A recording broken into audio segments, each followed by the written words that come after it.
KPSC ಪರೀಕ್ಷೆಯಲ್ಲಿ ಕನ್ನಡ ಮಾಧ್ಯಮದ ವಿದ್ಯಾರ್ಥಿಗಳಿಗಾಗುವ ಅನ್ಯಾಯದ ವಿರುದ್ಧ ಕರವೇ ಸಿಡಿದೆದ್ದಿದೆ. ಇಂದು ಸಂಜೆ 5 ಗಂಟೆಗೆ ಬೆಂಗಳೂರಿನ ಖಾಸಗಿ ಹೋಟೆಲ್ನಲ್ಲಿ ಕರ್ನಾಟಕ ರಕ್ಷಣಾ ವೇದಿಕೆ ದುಂಡು ಮೇಜಿನ ಸಭೆಗೆ ಮುಂದಾಗಿದೆ. ರಾಜ್ಯದ ಎಲ್ಲ ಜಿಲ್ಲೆಗಳಿಂದ ಅನ್ಯಾಯಕ್ಕೊಳಗಾದ ವಿದ್ಯಾರ್ಥಿಗಳು ಭಾಗಿಯಾಗುವ ಸಾಧ್ಯತೆ ಇದೆ.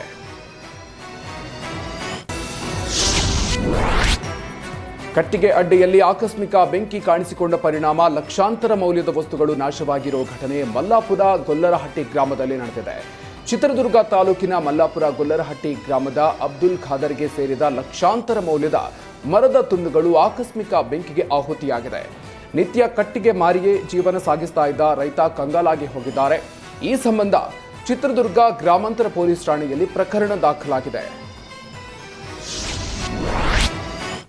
ರಾಜ್ಯದಲ್ಲಿ ಸಿಎಂ ಬದಲಾವಣೆ ಚರ್ಚೆ ವಿಚಾರದ ಬಗ್ಗೆ ಪ್ರತಿಕ್ರಿಯೆ ನೀಡಿದ ಕಾಂಗ್ರೆಸ್ ಮುಖಂಡ ಬಿಕೆ ಹರಿಪ್ರಸಾದ್, ಹೈಕಮಾಂಡ್ ಎಲ್ಲವನ್ನೂ ಕೂಡ ತೀರ್ಮಾನ ಮಾಡುತ್ತೆ ಅಂತ ಹೇಳಿದ್ದಾರೆ.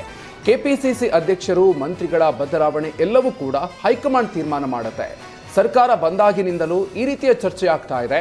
ರಾಜಕೀಯದಲ್ಲಿ ಇವೆಲ್ಲ ಚರ್ಚೆಗಳು ಸಾಮಾನ್ಯ ಅಂತ ಹೇಳಿದ್ದಾರೆ. ನನ್ನ ವಿಚಾರದಲ್ಲಿ ಯಾವ ಶ್ರೀಗಳು ಕೂಡ ಮಾತಾಡಬಾರ್ದು, ಅದರಲ್ಲೂ ರಾಜಕೀಯವಂತೂ ಸ್ವಾಮೀಜಿಗಳು ಮಾತಾಡಬಾರ್ದು ಅಂತ ಹೇಳಿದ್ದಾರೆ.